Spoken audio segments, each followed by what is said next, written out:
의미와 문맥에 따라 잘못 이해되고 있는 부분이 있다라는 생각이 들어서 그렇게 하고 있습니다. 물론 전달력이라는 부분에 있어서 좀 걱정이 되긴 하지만 하나님을 믿고 이 시간 또 함께 나눠보고자 합니다. 오늘도 여러분과 함께 본문의 말씀을 나누겠습니다. 먼저 본문을 함께 읽으시겠습니다. 본문은 요한복음 16장 7절부터 15절까지입니다. 제가 먼저 읽겠습니다. 그러나 내가 너희에게 실상을 말하노니 내가 떠나가는 것이 너희에게 유익이라. 내가 떠나가지 아니하면 보혜사가 너희에게로 오시지 아니할 것이요 가면 내가 그를 너희에게로 보내리니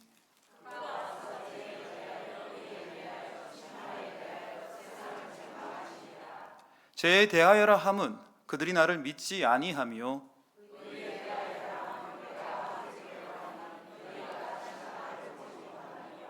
심판에 대하여라 함은 이 세상 임금이 심판을 받았음이라.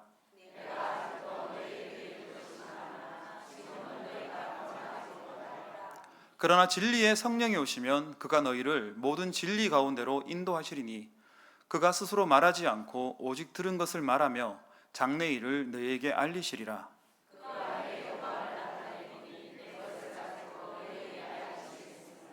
함께 읽으시겠습니다. 무릇 아버지께 있는 것은 다 내 것이라.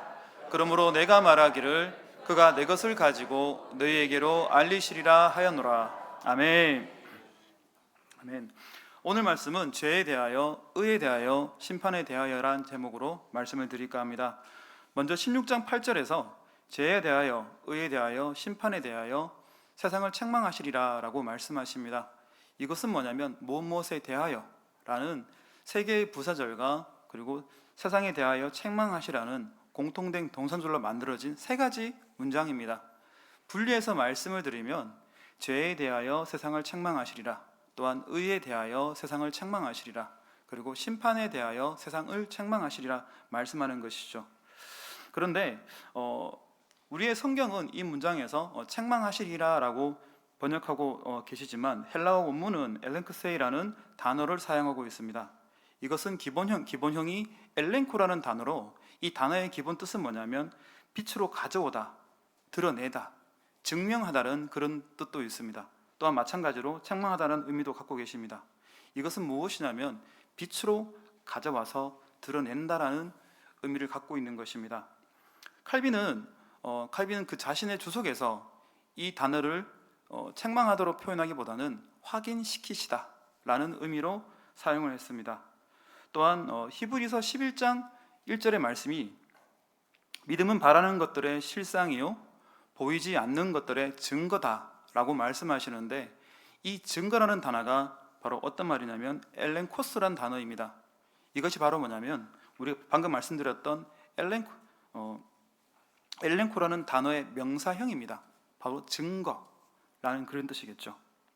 즉 책망하시다, 정죄하다라는 말씀보다 오히려 이렇게 증거하다, 확증시키시다, 알게 하다라는 의미로 해석하는 것이 오히려 더 성경의 본문을 더욱더 이해하게 만듭니다. 영어 성경도 이 단어에 대해서 convict라는 단어를 사용하고 있습니다. 이것은 뭐냐면 입증하다라는 의미로 갖고 있는 단어입니다. 그리고 우리는 개역 한글을 보고 있지만 현대인의 성경이라는 책이 있습니다. 그것은 뭐냐면 성경의 본문을 이제 현대어로 번역한 책인데, 그 책은 이 8절을 어떻게 번역하고 있냐면 그분이 오시면 죄와 의와 심판에 대하여 세상이 잘못 생각하고 있는 점을 깨우쳐 주실 것이다 라고 말씀하십니다. 이렇게 들을 때 책망하시다는 말씀보다 좀 더 우리가 이해하기에 쉽게 와닿는다 생각을 합니다. 그래서 오늘 이 확신시키다는 의미로 세 가지에 대해 말씀을 나눠볼까 합니다. 먼저 성령께서는 죄에 대하여 세상을 확신시키십니다. 그리고 세상에 알게 하십니다. 죄에 대하여라 함은 그들이 나를 믿지 아니하며 라고 말씀하십니다. 세상 가운데 주님을 믿지 않는 것이 죄라고 말씀하는 것이죠. 요한복음 15장 22절입니다. 바로 앞장인데 이 말씀과 관련하여서 이 본문은 좀 더 명확하게 말씀하십니다. 제가 읽어드리겠습니다. 내가 와서 그들에게 말하지 아니하였더라면 죄가 없으려니와 지금은 그 죄를 핑계할 수 없느니라. 나를 미워하는 자는 또 내 아버지를 미워하느니라. 내가 아무도 못한 일을 그들 중에 하지 아니하였더라면 그들에게 죄가 없었으려니와 지금은 그들이 나와 내 아버지를 보았고 또 미워하였도다라고 말씀하십니다. 이 말씀은 뭐냐면 주님께서는 공생의 사역 가운데 많은 병자를 치유하시고 또한 회당과 성전 때로는 광야에서 말씀을 가르치시고 하나님의 나라의 임재를 선포하셨습니다. 그 임재하심은 분명 실제적으로 눈에 보이는 것들이었습니다. 눈뜬 장님이 눈을 뜨고 안진뱅이가 일어나며 그리고 죽은 사람이 살아나는 기적을 본 것입니다. 또한 이사야서 42장 1절은 내가 붙드는 나의 종 내 마음에 기뻐하는 자 곧 내가 택한 사람을 보라 내가 나의 영을 그에게 주었은즉 그가 이방에 정의를 베풀리라 라고 말씀하십니다. 그것은 주님께서는 유대인의 회당과 성전에서 이 말씀처럼 이 이사야서의 말씀처럼 주님께서는 유대인의 회당과 성전에서 그리고 바닷가에서 광야에서 바리새인들과 사두개인들과 그리고 많은 사람들에게 하나님께 참되게 예배드리는 것이 무엇인지를 가르치셨고 그리고 세상에 하나님의 정의가 무엇인지를 선포하셨습니다. 그러나 이 모든 것들을 본 사람들, 기적을 보았고 또한 보았지만 그러나 그것을 하나님의 능력으로 인정하지 않았고 또한 말씀을 들었음에도 그들의 완악하고 외식하는 마음은 하나님의 말씀을 받아들이지 못했습니다. 거라사인의 땅에 귀신 들린 사람이 있었습니다. 이 사람이 귀신이 떠나가고 또한 돼지 2,000마리가 몰살되게 되죠. 많은 사람들은 그 안에서 거라사인의 귀신 들린 사람이 낫는 걸 보고 나도 내 자녀도 나을 수 있다라는 희망을 본 것이 아니라 재산적인 피해만을 생각했습니다. 결국 사시는 하나님을 이 사람들은 배척하게 된 것이죠. 또한 중풍병자에게 주님께서는 죄를 용서하시고 일으키셨습니다. 바리새인과 사두개인들은 그 안에서 나의 죄 또한 사해질 수 있는구나, 나 또한 치유받을 수 있는구나 라고 여기는 것이 아니라 오히려 또한 주님을 모함하고 또한 대적하였습니다. 또한 안식일날 손 마른 사람을 치유하시고 또한 38년 된 병자를 낫게 하셨을 때 그러나 이 많은 사람들은 오랜 병에도 그들을 긍휼히 여기서 하나님께서 임재하시고 직접 치유하시는 가운데 하나님께 찬양과 경배를 드린 것이 아니라 오히려 잡아 죽일 꾀를 꾸미면서 하나님을 배척하고 대적한 것입니다. 하나님의 긍휼히 여기시는 은혜를 그들은 경험하기를 거부했습니다.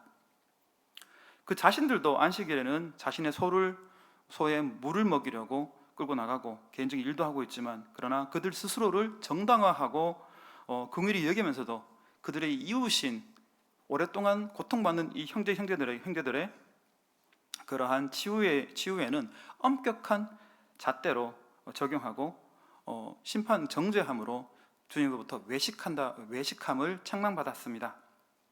이 많은 일들에도 불구하고 그들은 자신들이 기대했던 하나님의 나라와 그리고 그것과 다르게 말씀하시는 예수님의 말씀에 따라 그들은 주님을 받아들이지 못했습니다. 그들이 바랬던 것, 바리새인과 사두개인들, 주님을 대적하는 많은 사람들이 바랬던 하나님의 나라는 무엇이냐면 그들을 부유하게 하고 그들의 현실을 고치는 그런 나라였습니다. 그리고 그들이 믿고 있는 율법과 전통에 따른 삶을 참 잘했다 칭찬하는 그런 나라를 꿈꿨던 것입니다. 그들이 바랬던 것은 무엇이냐면 결국 그들이 외식함과 세상에 대한 그런 욕망들이 하나님을 만날 수 없었던 것입니다. 그들이 바랬던 것은 무엇이냐면 신앙을 수단으로 세상을 살아가기를 원했습니다. 나의 의를 지키고 많은 것들을 통해서 내가 이런 의를 쌓았으니까 내게 더 큰 복이 올 거야 라는 마음으로 살아갔던 것이죠. 그러나 예수님의 말씀은 오히려 정반대를 말씀하십니다. 세상을 수단으로 하나님의 나라를 살아가라고 말씀하십니다. 이 바리새인과 사두개인들은 또 이 세대의 사람들은 주의 말씀 가운데 그 말씀을 받아들일 수 없었고 또 수용할 수가 없었던 것입니다. 때로 옥토밭의 비유를 통해 30배, 60배, 100배의 말씀을 듣다 보면은 또한 우리 또한 이들의 바리새인들처럼 마치 우리의 신앙 행위를 결과를 물질적인 결실로 보시지는 않으시는가요? 내가 말씀대로 살아가니까 내가 큰 복을 받아야지, 그리고 이 복을 받아서 사람들에게 내가 이런 큰 복을 받았습니다 증거함으로 하나님께 영광 돌려드려야지 라고 하신 분은 계시지 않습니까? 물론 그것이 틀렸다고는 말씀드릴 수는 없습니다. 그러나 분명한 것은 하나님의 나라는 드러나는 성과에 있지 않습니다. 주님께서 말씀하셨던 착하고 충성된 종아 라고 말씀하셨던 것은 네가 작은 것에 충성하였다 라 말씀하신 그 충성됨은 결실이 풍부한 데 있지 않습니다. 그것은 주인이 먼 땅을 떠나 눈에 보이지 않더라도, 그리고 그렇더라도 주님이 오실 것을 신뢰하면서 착하고 충성된 마음으로 맡은 일에 최선을 다했기 때문입니다. 또한 주님께서는 그러한 청지기를 찾는다고 말씀하십니다. 그러나 오늘날 우리의 교회 공동체와 또 삶 가운데는 성과주의가 너무나 많이 들어왔습니다. 성과가 우리의 믿음과 우리 가운데 하나님의 성실한 이루심을 증거할 수 있을까요? 그렇지 않습니다. 오히려 사단이 예수님을 시험했던 것을 떠올려 보십시오. 너희가 내게 경배하면 세상을 네게 주리라 라고 했습니다. 사단의 시험 앞에 주님께서 하신 말씀은 무엇이냐면 다만 하나님께 경배하고 섬기라 하셨습니다. 그 안에는 결과를 바란 것이 아니라 오직 하나님 앞에 충성됨을 말씀하십니다. 우리는 부유를 위해서 믿는다 하면서도 탈세라든가 또는 다른 방법들을 이용하고 계시지 않습니까? 예전에 한번 말씀드렸지 싶은데 아주 우연하게 그냥 저는 말씀드렸던 말인데 개인적인 목적으로 법인카드로 차에 기름 넣으면 안 된다라고 말씀드렸습니다. 그랬더니만 어느 한 분이 오셔서 깜짝 놀라시면서 제게 표적 설교를 하시는 거예요 요거로 말씀하시더라고요. 너무 충격적이었습니다. 당연히 그런 의미로 말씀드린 것이 아니셨는데 그분은 그렇게 받아들이시더라고요. 그처럼 우리는 우리의 성공과 부유와 또한 축적을 위해서 우리가 믿는다 하면서도 세상적인 방법으로 우리의 물을 찾고 있습니다. 세상이 모른다는 생각으로 불법을 자행하면서 다들 하는 거니 괜찮아 라고 정당하고 계시진 않습니까? 성령께서 임하시면 그처럼 나의 유익을 구하는 것이 아니라 비록 내게 피해가 올지라도 정의와 성실을 따라 오직 하나님의 말씀과 뜻하심에 순종하는 것을 택하게 하십니다. 그것이 참 결실입니다. 성령께서 임하시면 우리가 하나님께로부터 얼마나 멀어져 있는가를 알게 하십니다. 그리고 우리의 세상을 향한 욕심과 외식함이 죄라는 것을 깨닫게 하십니다. 또한 성령께서 임재하시면 의에 대하여 세상을 확신시키십니다. 세상에 의가 무엇인지를 알게 하십니다. 본문의 말씀은 의에 대하여라 함은 내가 아버지께로 가니 너희가 다시 나를 보지 못하며 내가 아버지께로 가니 너희가 다시 나를 보지 못하기에 의에 대하여 세상을 알게 할 것이다 라고 말씀하십니다. 약간 이상한 문장이죠, 그죠? 그냥 읽다 보면 이게 무슨 말인가 라는 생각이 듭니다. 그러나 이 의에 대하여 세상을 책망하리라, 세상을 확신시키라 라는 말씀이 이해하기 어렵지만 그러나 주님께서 부활하시고 승천하신 사건이 단순히 부활하시고 승천하신 그 자체만이 아니라는 것을 이해할 때 우리가 더욱더 깨닫게 하는 것이 있습니다. 그것은 무엇이냐면 부활하시고 승천하심은 주님께서는 하나님의 아들이시라는 것, 그리고 우리 죄를 대신하여 죽으시고 다시 살아나시고 구원하심으로써 그를 믿는 우리 또한 구원받게 하신다는 증거라는 것입니다. 이것을 이해할 때 이 말씀이 말씀하시는 의가 무엇인지를 더욱더 알게 하십니다. 16장 21절에서 23절을 통해 본문을 살펴보면 이 내용은 조금 더 명확해집니다. 주님께서는 제자들에게 당신께서 부활하시고 승천하실 것을 가르치시며 하신 말씀은 이제는 너희가 구하지 않았지만 주님의 이름으로 구하라, 예수님의 이름으로 구하라 라고 말씀하십니다. 그리고 그것을 성부 하나님께서 주실 것이라 말씀하시죠. 그 말씀은 하나님 앞으로 우리의 의가 아니라 그리스도 예수의 대속해 주신 의를 따라 나아갈 수 있다고 말씀하는 것입니다. 죄인은 하나님 앞에 나아갈 수가 없습니다. 그러나 예수님의 이름을 의지하여서 하나님 앞에 나아가게 되는 것입니다. 그 의는 바로 예수 그리스도의 의이신 것입니다. 그러나 이 의는 애초에 우리에게서 기인한 것이 아닙니다. 그리고 우리가 쌓을 수 있는 것들도 아닙니다. 때로 많은 사람들이 그죠? 내가 무엇을 하든지 어떻게 하는 것이 내 스스로가 자기 의처럼 생각할 때가 많습니다. 그러나 온전한 의라는 것은 한 점에 악도 있을 수가 없고 한 점에 부정함도 있을 수가 없습니다. 그리고 그 모든 것은 심판하시는 하나님의 기준에 합치되어야 하는 것입니다. 결국 옳고 그름은 무엇이냐면 하나님이 어떻게 보시느냐라는 문제인 것이죠. 사람은 이것을 알 수가 없습니다. 짧은 세월을 살아가고 그리고 좁은 범위 하에서 살아가는 우리의 인생 가운데 하나님의 뜻하신 것이 무엇인지, 말씀하시는 뜻이 무엇인지 깨달을 수 없는 것이죠. 그러나 다 오직 동일 본체이신 예수 그리스도만이 온 뜻을 알고 계신 것입니다. 온전한 그 의를 이룰 수 있으시고 또한 이루심으로 우리를 의롭다 할 수 있는 의를 전가시키십니다. 그 의로 하나님 앞에 우리 또한 나갈 수 있게 만드시는 것입니다. 성령께서는 임재하셔서 바로 주님께서 하나님의 아들이시고 우리가 그 의로 하나님 앞에 나아갈 수 있다라고 말씀하는 것입니다. 그런데 우리가 자주 잊게 되는 것은 무엇이냐면 바로 우리가 교회 공동체에서 찬양을 드리고 예배를 드리지만 이것이 우리를 의롭게 하지 못한다는 것입니다. 그리고 우리의 신앙은 작은 바람에도 흔들리고 넘어질 수 있다는 것입니다. 우리가 예배 드리는 예배 가운데 오늘도 내가 11절을 냈네. 나 참 자랑스러워. 남들 안 하는데 오늘도 내가 새벽 기도를 참석했네. 내가 얼마나 성실한지. 내가 모든 공예배를 다 참석했네. 하나님 앞에 나의 의로 생각하지만 그러나 그것이 우리를 의롭게 하지 못합니다. 성령께서 우리를 인도하시고 알게 해주지 않는다면 사람은 언제나 또 어떻게 악을 행하며 자기가 옳은 대로 살아갈지 알 수 없는 것입니다. 믿음의 길을 가다가 실족하신 사례가 너무나 많지 않으신가요? 딱히 말을 안 하더라도 뉴스로부터 그리고 주변 소식들로부터 너무나 많이 듣게 됩니다. 누가 불륜했다 하더라, 누가 사기당했다 하더라, 너무나 많죠, 그죠?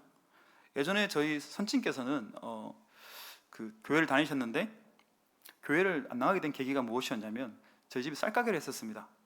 한번 말씀드렸나요? 쌀가게 하다가 그 쌀을 사신 분이 도망쳤어요. 그걸 경험하시고 어떻게 믿는 사람이 이럴 수가 있냐, 그게 상처를 받으셨죠. 그리고 결국 나가게 앉게 되셨습니다. 바로 이 많은 일들을 남의 일들이 아닙니다. 우리 스스로 경계하고 성령님의 인도하심을 기도하시기를 바랍니다. 이 부족한 우리를 의롭다고 하시는 것은 결국 하나님의 은혜입니다. 하나님께서는 인생을 창조하시고 그들이 악한 욕심대로 살아가는 것을 방치하지 않으셨습니다. 창조하신 그들의 죄를 대신 죽으심으로 하나님의 의를 나타내셨습니다. 그 의는 처음부터 우리에게 속한 것이 아니었다는 것을 기억하시기 바랍니다. 때로 우리의 신앙생활 가운데 우리의 오래된 신앙생활이 또한 많은 경험이 또 헌신한다는 것들 때문에 때로는 우리 가운데 연약한 형제들을 보고 또한 믿음이 부족한 사람들을 볼 때 언제 돼야 저 사람이 변할까 라는 말들로 생각하는 분들도 계시리라 생각을 합니다. 그러나 그렇게 말씀하시는 그분도 하나님 보시기에 그 믿음이 어떠 하실까요? 얼마나 큰 차이가 있겠습니까? 물론 어떻게 믿음을 고백하고 공예배를 참석하는 사람과 초신자가 동일할 수 있습니까? 라고 얘기할 수도 있습니다. 그러나 우리를 의롭게 하는 것이 우리가 아닌데 어떻게 우리를 기준으로 이 사람이 믿음을 판단할 수 있겠습니까? 오직 우리 자신의 죄에 대해 자복하고 하나님의 긍휼히 여기시는 은혜를 의지하는 것만이 우리에게 주어진 것이라 생각합니다. 성령께서 임재하시면 이처럼 우리의 의가 아니라 하나님의 은혜와 의로우심으로 우리가 구원받고 하나님 앞에 나아가게 함을 깨닫게 하십니다. 또한 성령께서 임재하시면 심판에 대하여 세상을 확신시키십니다. 세상을 심판에 대하여 알게 하십니다. 본문의 말씀은 심판에 대하여라 함은 이 세상 임금이 심판을 받았습니다 라고 말씀하십니다. 심판이라 하면 어떤 느낌이 드십니까? 마지막 때에 불목 가운데 절로 가 이렇게 하고 불태우고 막 그런 무서운 걸 생각하시는가요? 물론 그렇기도 합니다. 그러나 우리는 주님 믿는 대속하신 은혜를 통해서 심판을 받지 않음을 기억하시고 두려워하지 않으시길 바랍니다. 그런데 이 심판에 대해서도 주님께서는 요한복음 12장에서는 다르게 말씀하셨습니다. 내가 온 것은 세상을 심판하려 함이 아니요 세상을 구원하려 함이로다 라고 말씀하셨습니다. 그리고 나를 저버리고 내 말을 받지 아니하는 사람은 심판할 사람이 있으니 곧 내가 한 그 말이 마지막 날에, 주님께서 하신 말씀이 마지막 날에 그를 심판하실 것이다 라고 말씀하십니다. 주님께서는 마지막 때 전에 주님의 사역은 구원하는 사역이라 말씀하십니다. 그런데 구원하는 사역이라 말씀하시는데 성령께서 오시면 심판에 대해서 알게 하신답니다. 이게 무슨 말일까요? 그러면 예수님 믿으면 심판 안 받는다라는 그런 말씀일까요? 그러면 그 말 그렇다 하더라도 그러면 이 본문의 말씀은 무엇입니까? 세상 임금이 심판을 받았다. 그죠? 이 말씀들은 우리를 약간 혼란스럽게 합니다. 그러나 이 본문의 말씀 또한 요한복음 16장 33절을 통해 볼 때 좀 더 분명해집니다. 말씀하시기를 이것을 너희에게 이르는 것은 너희로 내 안에서 평안을 누리게 하려 함이라 라고 말씀하십니다. 세상에서는 너희가 환난을 당하나 담대하라 내가 세상을 이기었노라 라고 말씀하는 것입니다. 주님께서는 세상을 이기셨으므로 우리에게 담대하라 라고 말씀하십니다. 심판에 대하여 알게 하는 것은 주님께서 세상을 이겼다, 너희 또한 이기리라 라고 말씀하는 것입니다. 때로 바리새인과 사두개인들이 주님이 귀신을 쫓아내는 일들을 보고 주님을 비난하고 모함할 때 바알세불의 힘을 힘입어 그가 일을 한다라고 말씀하시자 주님께서 뭐라 말씀하시냐면은 더 강한 자가 와서 강한 자를 묶은 다음에야 그 집을 늑탈할 수 있다라고 말씀하셨습니다. 그 말씀은 뭐냐면 주님께서는 동일하게 내가 사탄을 굴복시켰다, 이겼다고 말씀하는 것이죠. 또한 주님께서는 공생애를 시작하시기 전에 세 가지 시험으로 이미 경험하십니다. 그 세 가지 시험을 연약한 인간의 모습으로 우리와 동일하게 경험하시고 이겨내신 것입니다. 결국 그 이기심으로 우리를 사탄으로부터 승리하게 하겠다라고 말씀하는 것입니다. 그런데 우리가 보는 신약 성경 가운데 주님께서 승리하셨다라고 하는 것을 볼 수 있는 장면이 있던가요? 우리가 보는 신약의 성경은 주님께서 살펴보면 승리하신 것처럼 보여지는 장면이 없는 것 같습니다. 오히려 비참하게 십자가에 붙잡히셔서 죽으시는 모습이 있을 뿐이죠. 실상 세상 사람들에게 승리했다라고 할 것 같으면 적어도 로마는 물리쳐야지 하나님의 선지자고 다윗의 후손이고 왕이지 않냐라고 말할 수가 있을 것입니다. 그러나 그 주님께서는 오히려 십자가에 죽으신 것입니다. 요한계시록 5장 5절에서는 뭐라 말씀하시냐면은 유다 지파의 사자 다윗의 뿌리가 이겼다라고 말씀하십니다. 즉 승리했다고 말씀하시는 거죠. 계시록의 말씀은 주님께서 죽으신 것이 바로 승리하신 것이다 라고 말씀하십니다. 이 말씀은 그 승리란 것은 어떤 승리냐면은 우리는 우리의 죄로 인해 죽었어야 할 그런 사람들입니다. 그러나 주님께서 그 대속하심으로 우리를 사망에서 생명으로 바꾸어 놓으셨습니다.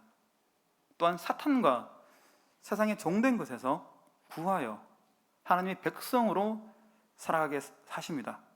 택한 백성을 구원하시는 승리신 것입니다. 이제는 세상의 백성이 아니라 하나님 나라의 백성으로 살도록 하신다고 말씀하는 것입니다. 주님께서 사탄을 심판하심을 우리에게 알게 하신 것은 주님께서 이기신 것처럼 또한 당신을 믿는 성도들 또한 주님과 동일하게 승리한 인생을 살게 하시기 위함입니다. 성령께서 임하시면 너희 또한 그렇게 살 수 있다라고 말씀하는 것입니다. 때로 우리가 세상을 살아가면서도 불안한 것은 우리의 인생이 어려움을 겪을까봐 두려워할 때가 많습니다. 우리 앞날을 모르고 일어나는 많은 일들 가운데 지치고 전전긍긍하는 것이죠. 그러나 한 가지 확신하셔야 될 것은 무엇이냐면 주님께서 이미 우리를 위하여 이기셨다고 말씀하는 것입니다. 우리 인생이 정말 시궁창 같고 되게 어렵고 힘든 환경이 있다 할지라도, 그러나 주님께서는 이미 이기셨습니다. 끝이 안 보이는 길이지만 결국 끝은 옵니다. 그 승리하심을 의지하고 성령 하나님의 인도를 따라 살 때 결국 우리 또한 승리하리라 말씀하십니다. 그러나 착각하지 말아야 할 것은 반드시 그 승리라는 것이 세상적인 성공만을 의미하는 것이 아닙니다. 맹인된 사람을, 날 때부터 맹인된 사람을 기억하시길 바랍니다. 제자들이 날 때부터 맹인된 사람을 데려와서 묻습니다. 주님, 이 사람은 어떤 것 때문에 눈이 멀었습니까? 부모의 잘못인가요? 아니면 자기의 잘못인가요? 그때 물었을 때 예수님은 뭐라 하셨냐면 하나님의 영광을 위해서 이가 장님이 되었다라고 말을 합니다.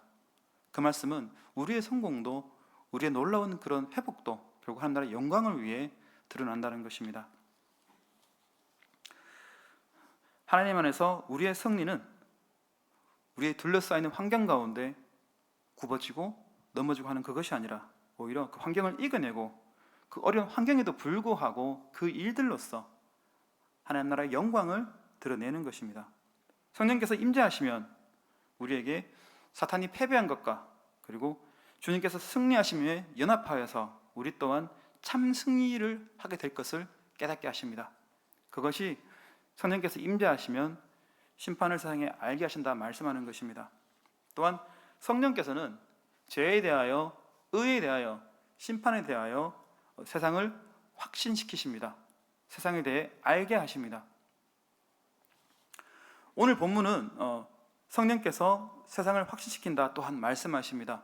성령의 역사는 믿는 성도들에게만 일어나는 일들이 아니라 우리 성도들을 통하여서 세상의 자체에 대해도 하나님의 살아계신 것과 죄가 무엇인지를 알게 하는 것입니다.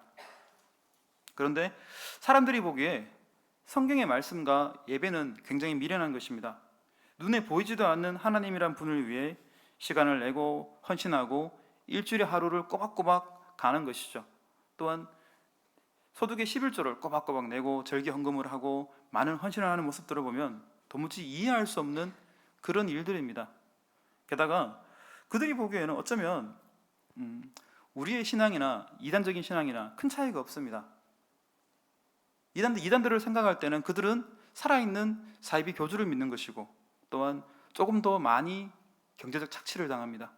반대로 안 믿는 그 사람들이 보기에는 우리 교회 공동체는 죽은 메시아를 믿는 것이고 조금 덜 착취를 당할 뿐인 것이죠. 그들에게는 어쩌면 교회가 큰 차이가 없을 수 있습니다. 큰 관심이 없을 수도 있고요. 오히려 엄격한 삶이란 부분에서는 오히려 더 이단들이 더 열심히 사는 부분도 보게 됩니다. 이 세상 사람들은 성경을 이해할 수도 없고 교회를 이해하지도 못하고 하나님에 대해서도 모르는데 어떻게 성령께서 이 세상 사람들을 알게 하실까요? 또한 확신시키실까요? 그것은 요한복음 15장 26절 하반절과 27절 말씀처럼 말씀하십니다. 진리의 성령이 오실 때에 그가 나를 증언하실 것이요 너희도 처음부터 나와 함께 있었으므로 증언하느니라 말씀하십니다. 또한 마태복음 10장 20절은 말하는 이는 너희가 아니라 너희 속에 말씀하시는 이 곧 너희 아버지의 성령이시니라 라고 말씀하십니다. 그것은 성령께서는 성도들의 입을 통해 또한 삶을 통해 일하신다고 말씀하시는 것입니다. 믿지 않은 그들에게 하나님께서 살아계시며 그들을 부르신다는 것을 부정할 수 없도록 하십니다. 주님의 기적을 본 사람들은 주님을 메시아로 인정하지 않았습니다. 또한 주님의 설교 말씀을 들은 사람들은 그 말씀을 인정하지 않았습니다. 그럼에도 불구하고 마지막 때에 주님께서 오셔서 그들 가운데 말씀을 전하셨고 무엇이 의인지, 무엇이 죄인지, 무엇이 심판인지를 말씀하신 것은 그들은 부정할 수 없을 것입니다. 또한 주님께서 승천하시고 남은 이 시대 가운데 우리가 바로 성령의 통로가 되어서 세상 사람들에게 의에 대해서, 죄에 대해서, 심판에 대해서 말씀을 할 사명이 있는 것입니다. 성령께서는 바로 우리를 통하여서 역사하시고 하나님 나라에 대해서 알게 하십니다. 우리의 삶을 통해 하나님 나라를 증거하실 것입니다. 믿지 않은 많은 사람들에게 하나님을 믿는 믿음은 허용되지 않았습니다. 그들이 동일한 성경을 읽더라도 그 성경은 소설책과 같고 그리고 의미분명한 책에 불과할 뿐입니다. 그러나 그러한 불신자들도 그들과 함께 살았던, 그리고 또 다르게 살았던 우리의 모습을 통해서 하나님의 살아계심을 알게 될 것입니다. 바로 이것들은 초대교회의 모습에서 잘 드러나는 것들입니다. 성령께서 성도들을 통하여 세상을 죄에 대하여, 의에 대하여, 심판에 대하여 확신시키십니다. 그러므로 성령의 인도하심을 바라보아야 합니다. 누가복음 11장 9절에서 13절은 구하라, 그 다음 뭐라 하시나요? 주실 것이요, 찾으라, 찾을 것이요, 두드리라, 너에게 열릴 것이라 말씀하십니다. 그런데 마지막 13절은 뭐라고 기록되어 있는지 혹시 아시는가요? 그 문단의 마지막 13절 무엇일까요? 그것은 무엇이냐면 무엇을 구해야 하는지를 말씀하시는데, 그 말씀은 아버지께서 구하는 자에게 성령을 주시지 않겠느냐라고 말씀하십니다. 무엇을 구해야 하는가요? 바로 성령을 구하라 말씀하십니다. 마태복음은, 병행 본문인 마태복음은 구하는 자에게 좋은 곳으로 주지 않겠느냐라고 또한 말씀하고 계십니다. 결국 우리에게 가장 좋은 것이 성령 하나님의 인도를 따라 살아가는 삶이라고 성경은 말씀하고 계십니다. 성경의 말씀은 우리가 은혜 안에 살아가도록 우리가 구해야 할 바와 찾아야 할 바와 두드려야 할 바에 대해 말씀하십니다. 바로 성령 하나님을 인도하심을 바라라고 말씀하는 것입니다. 성령께서 우리 가운데 임재하시면 우리가 알게 되시는 것은 우리는 우리의 죄를 감당할 수 없다는 사실을 깨닫게 됩니다. 동시에 그럼에도 불구하고 우리 가운데 희망이 있음을 보게 됩니다. 그것은 우리 안에서 나오는 것이 아니라, 나의 행위에서 나오는 것이 아니라, 나의 의에서 나오는 그것이 아니라 오직 하나님으로부터 오는 은혜와 희망이 있다는 것을 알게 하십니다. 그 은혜를 깨닫고 진심으로 감사하며 찬양과 경배드리는 것이 참된 예배입니다. 그리고 세상을 살아가면서 나의 능력을 의지하는 것이 아니라 이미 승리하신 주님의 능력을 의지하여 살아가게 하십니다. 이거 성령께서는 우리에게 알게 하는 것입니다. 그러므로 사랑하는 여러분, 성령의 인도를 받으시기를 축복합니다. 성령의 인도해 주시기를 기도하시기를 바랍니다. 그러할 때 우리의 정치적 사상과 배워온 경험들에 따라 살아가는 것이 죄임을 알게 될 것입니다. 악인과 연합하여 부정부패하면서도 스스로 옳다고 칭의하는 것을 죄라는 것을 깨닫게 될 것입니다. 주님 앞에 엎드리게 될 것입니다. 로마서 2장 23절은 이렇게 말씀하십니다. 율법을 전하는 내가 율법을 범함으로 하나님을 욕되게 하느냐? 기록된 바와 같이 하나님의 이름이 너희 때문에 이방 중에 모독을 받는도다 라고 말씀하십니다. 진리를 알고 복음을 안다는 우리가 오히려 말씀과 다르게 살아간다면 우리 스스로는 물론이거니와 세상 가운데 어떻게 하나님의 살아계심을 확증할 수 있겠습니까? 또한 성령님의 인도하심을 받으시기를 축복합니다. 우리의 의가 아니라 우리를 위해 대속해 주신 주 예수 그리스도의 의가, 그것을 믿는 우리를 의롭게 여겨주신 그 하나님의 은혜가 우리를 살리신다는 것을 잊지 않으시길 바랍니다. 우리는 옳은 사람들이 아닙니다. 우리가 하나님을 아버지로, 예수 그리스도를 주님으로, 우리 구주로 부르시는 것은 뭐냐면 우리 안에 있는 의가 아니라 오직 은혜로 우리에게 먼저 주신 것입니다. 그 의로 세상을 정죄하며 살아가는 것이 아니라, 오히려 거기서 끝나는 것이 아니고 말씀을 실천하고 사상을 실천하면서 하나님의 의를 드러내어 사시길 바랍니다. 그걸 통해, 사람들을 통해서 너를 보니 참 하나님이 살아계시구나, 그걸 고백받는 여러분 되시기를 축복합니다. 그리고 마지막으로 또한 성령 하나님의 인도하심을 받으시기를 축복합니다. 우리 앞에 놓여 있는 길들은 분명 쉽지 않습니다. 공부해야 하는 어린 아이들부터 또한 직장을 구하고 살아야 될 청년들도, 그리고 현재 직장에서 살아갈 성도들도, 은퇴하시고 또 하나님의 은혜를 더욱더 깊이 알아가실 성도들도 그 앞에 놓여 있는 어려운 일들이 보입니다. 그 안에 어려움이 있고 또한 헤쳐나가야 할 일들이 있습니다. 그러나 그 일들을 두려워하지 않으시기를 축복합니다. 정직하고 성실하게만 살아가는 것 때로 어리석어 보여서 세상에 손해만 볼 것 같이 살아가지만, 그러나 어리석다는 그 일을, 세상이 보기에 왜 저리 살아가라는 그 일들을 주님과 초대교회 성도들은 살아감으로써 오히려 세상을 이기셨습니다. 세상의 수단으로, 세상이 옳다고 하는 바대로 살아가는 그것이 아니라 우리에게 불리해 보일지라도 성령의 인도하심을 받아 세상 가운데 정의롭게 살아가시기를 바랍니다. 돌아가는 길이 가시밭길이라 할지라도 그것이 하나님을 영광스럽게 하고 또한 하나님 나라를 세상 가운데 확증하는 그런 일일 것입니다.